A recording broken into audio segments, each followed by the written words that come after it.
Hello all, I'm Dr. Richard Wenghofer and I'm an Associate Professor of Classical Studies at Nipissing University in North Bay, Ontario, Canada. I'm a contributor and one of the editors, together with Dr. Coşkun of the University of Waterloo, of the inaugural volume of the Seleukid Perspectives series. The title and theme of the first volume, is Seleukid Ideology, Creation, Reception, and Response. The theme of this first volume of Seleukid Perspectives is the result of a long-standing scholarly discussion going back to at least 2012, the year in which Dr. Coşkun first introduced me to the Seleukid Studies Working Group, with whom I have been affiliated ever since. My own academic background and research interest is in the area of Hellenistic history, with a particular focus on the technologies of imperialism, state power, and resistance. And this is the subject of the chapter I contributed to this volume, which is entitled Diplomatic Resistance to Seleukid Hegemony. The idea for this article emerged out of the typically convivial post-conference discussions following the meeting of the Seleukid Studies Group in Brussels in 2015. In the course of the conversation on various manifestations of Seleukid royal ideology and how it was deployed, various subtle and not so subtle ways to help secure royal authority across the vast domains of the Seleukid kings, I raised the question of effectiveness. It seemed to me that while there was a considerable amount of scholarship emerging on Seleukid royal ideology, there has been very little in the way of trying to engage with how effective royal propaganda actually was. This struck me as a kind of unfortunate oversight, since it's generally assumed that royal propaganda and pretensions toward legitimacy of royal rule over their Sphere I kingdom were highly effective instruments of power and control for Seleukid kings. But how effective was royal propaganda in reality? Was anyone actually convinced by the myth-making that came out of the Seleukid court? Should general acquiescence of Seleukid claims to the legitimate exercise of royal authority be taken as prima facie evidence for the acceptance of the claims made in the royal propaganda itself? Or can acquiescence in Seleukid rule be better explained by other factors? The issue at stake in these questions is a better and fuller understanding of the structural features and dynamics of Seleukid rule and of empires and imperialism more generally. As I contemplated these questions, several things struck me. The first was the lack of anything like a Seleukid identity outside that of the Seleukid dynasty itself. There was no such thing, of course, as Seleukid citizenship, and no one outside the family considered themselves in any meaningful sense Seleukid. Another thing that stuck in my mind as I considered these questions was the fact that local revolt was common, indeed far more common than scholarship has heretofore acknowledged.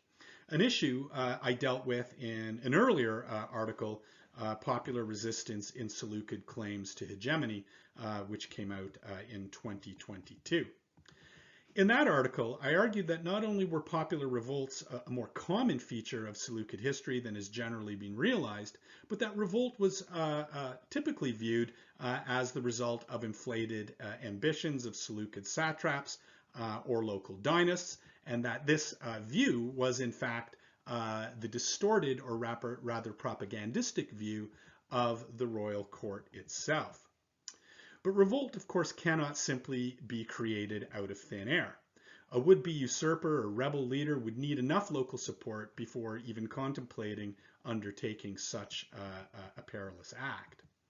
In other words, a discontented and dissatisfied population would be much more easily galvanized into an uprising than a contented population that is in fact pleased with or affectionate towards its current rulers.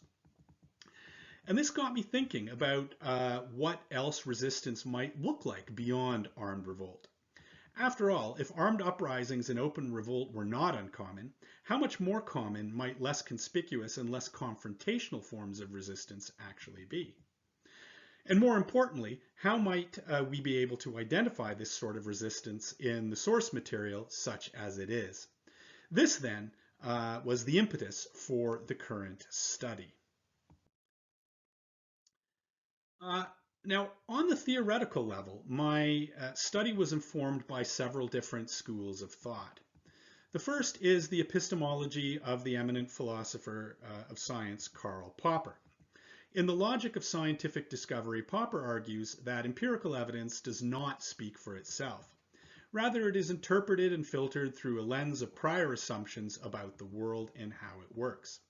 This is, of course, an unavoidable feature of human consciousness itself.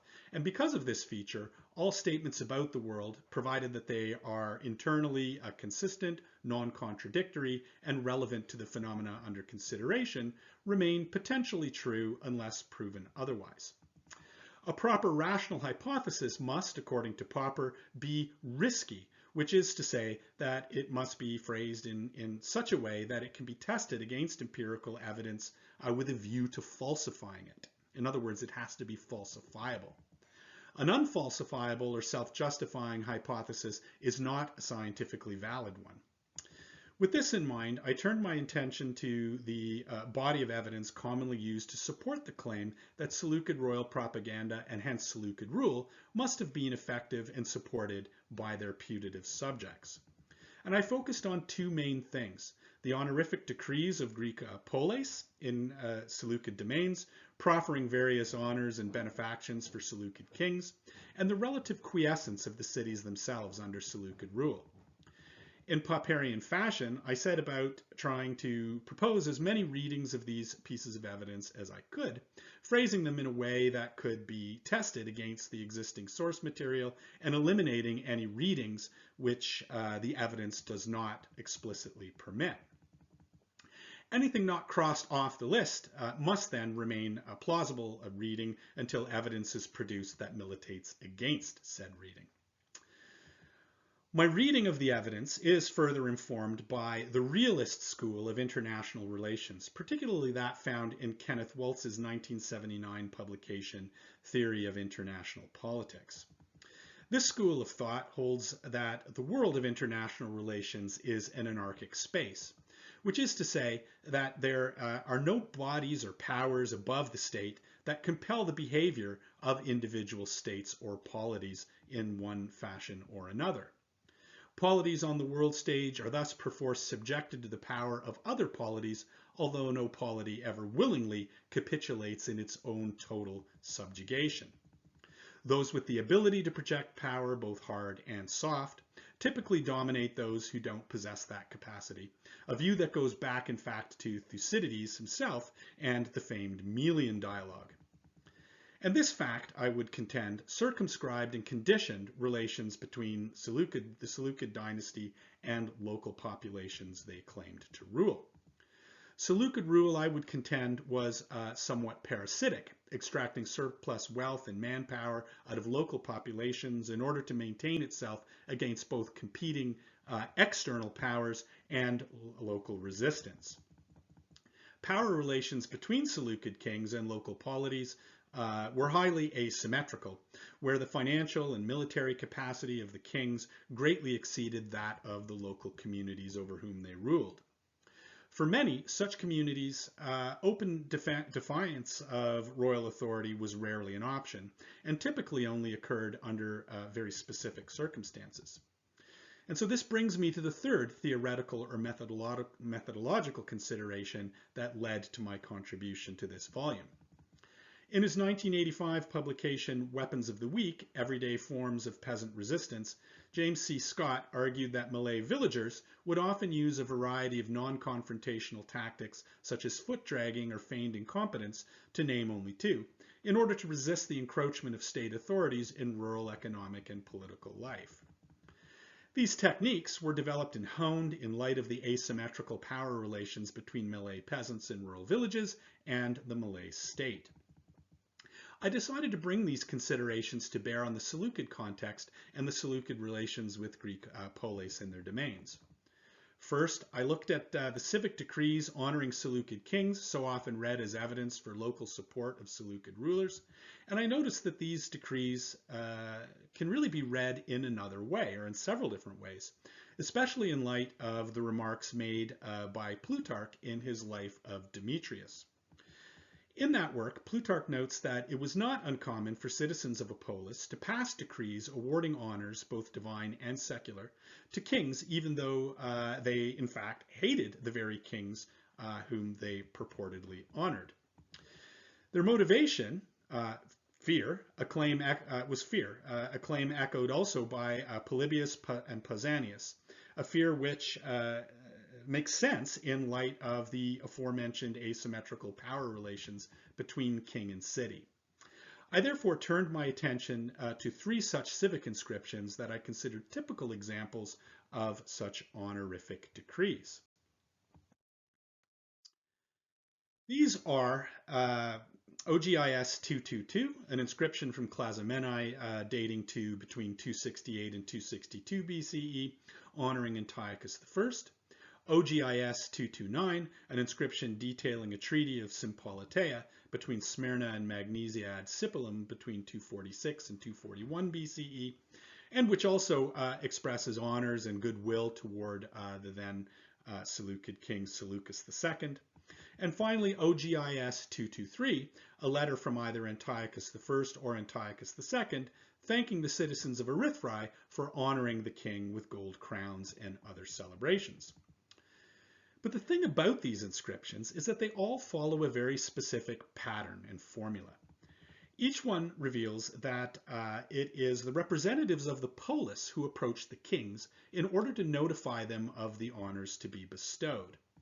But in each case, those honors, which are prefaced by drawing attention to the royal image of the king's piety toward the gods and toward his ancestors, his benevolence, his liberality, and so on, in other words, the sine qua non of the royal persona, also draw attention to the dynasty's recognition of civic freedom and autonomy as consistent with the royal image.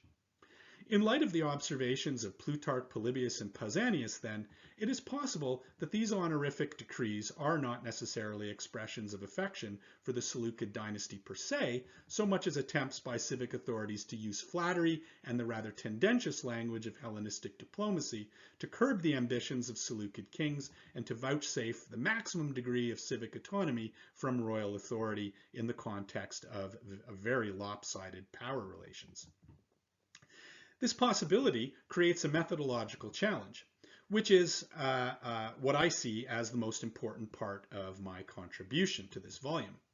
In these honorific decrees, if these honorific decrees, I should say, far from being expressions of genuine loyalty and affection, can actually mask hostility to the Seleukid dynasty and even constitute an act of resistance in and of themselves, as seems possible, then how can they be used as evidence for the effectiveness of Seleukid royal propaganda? To be clear, I am not suggesting that there are no genuine expressions of affection among the surviving civic decrees. I am merely sounding a caution that this evidence might not be what it seems. And if we misread it, it will indeed cause us to miss the mark on understanding the very structures and processes of Seleukid power itself. Thank you very much.